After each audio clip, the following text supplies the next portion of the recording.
if you're not worried because you're like, hey, there didn't seem to be an answer for this offense a season ago, right? Like the Lions started hot and they never really cooled down really. They had some bad games, right? You look at the Dallas game, you look at the New England game, like they did have their bad outings. They even had like a rough one against the Giants, kind of where like even though they were able to put up points, a lot of those points were generated by like defensive turnovers and giving them short fields to work with.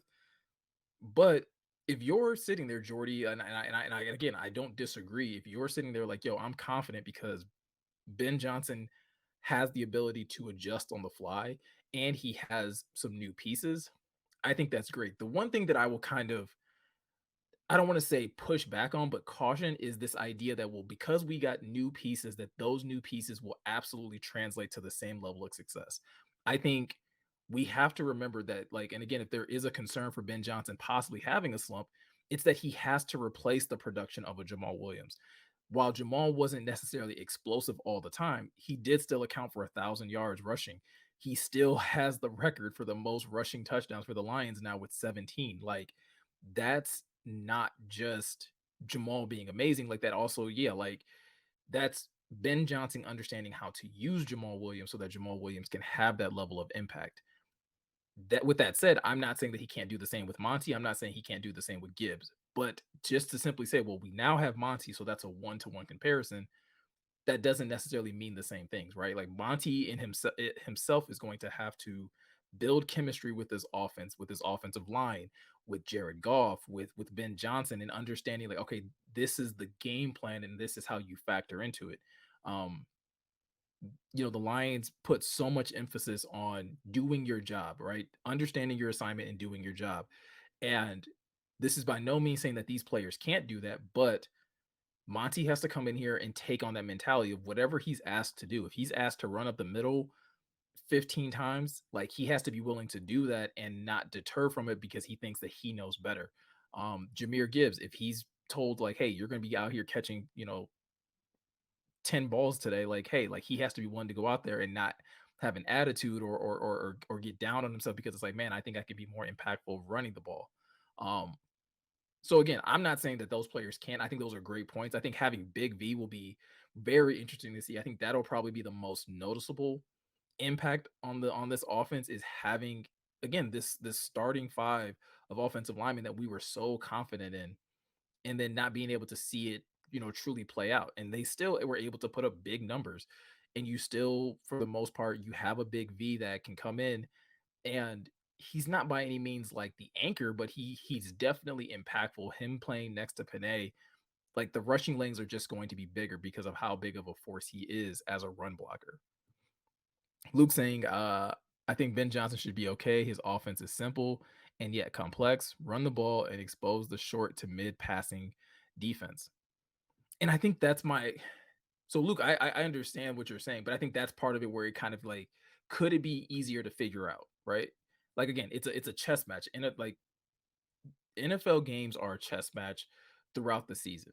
And if there's something that you realize that the Lions like to do, are they going to start to kind of try to take it away? Because you now know, and I guess it's never was really a secret, but I mean, again, you do still have to go out and stop it, but the Lions want to run the ball so that they can open up the short to mid range game and so that they can eventually take those like couple deep shots here and there after they get you thinking about the short to mid range game.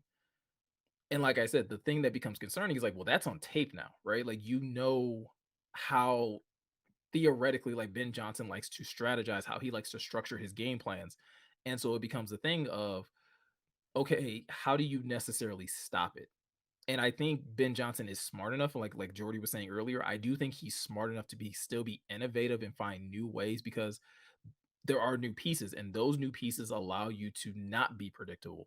You having a Sam Laporta, you having a Jameer Gibbs, you bringing in a Marvin Jones Jr. who statistically is almost like a one-to-one comparison for DJ Chark as far as like what they were able to do last year.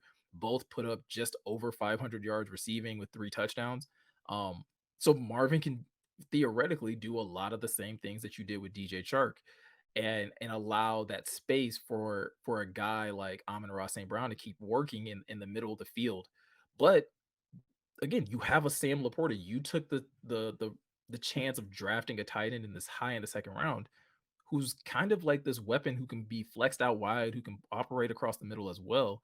And you feel really good about his ability to, again, run after the catch type of ability. So it's not just Saint that can operate in that type of role, but now you have Saint, you have Laporta, and again, we'll talk about it a little bit later in the show, but again, hopefully a healthy Jameer Gibbs who can also do the same thing. Well, now, yeah, your offense does become a lot more difficult to nail down.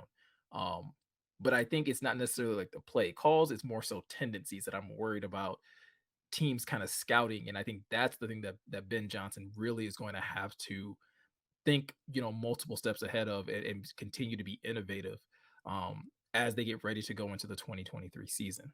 I do think there's enough things in favor of him to avoid a sophomore slump. It just becomes a matter of, again, staying innovative, staying ahead of the game, and taking the pieces you have and expanding their roles. We've kind of heard this about, like, for example, Amon-Ra St. Brown the last couple years.